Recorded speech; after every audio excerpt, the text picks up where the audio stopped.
La yo jingtem ba Uwei Khynnah upana kene ke jala Meghalaya ubla lej pulie shaka jala Karnataka ulayap nakadaw ka jingat bi hakabam kat kum ke jingtep la Ïathuh ba niu Khynnah udai beltep kerteng kum Sunday kerlang upana ka shnong lendem ka shnong ka pejingai tang kat tu kat ni kilometer na penusla udai Khynnah ubalej pulie ha ke jaka pulie ka beltep kum ka Gokul Educational Institute ka badan ha ka shnong di Kagepura Kabaham Hamandia District jong jela Karnataka ban tip khambania ekani unang lum khubor jong parti CTV ulayo banyakran link ba ka telefon badu Superintendent of Police jong Mandia District usri Ïathuh and IPS Holy celebration. Yes. Some leftover food was distributed to these people, to these kids.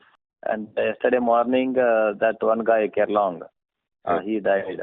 Yes. And other 23 from Meghalaya and other 18 from Karnataka, they are also undergoing treatment.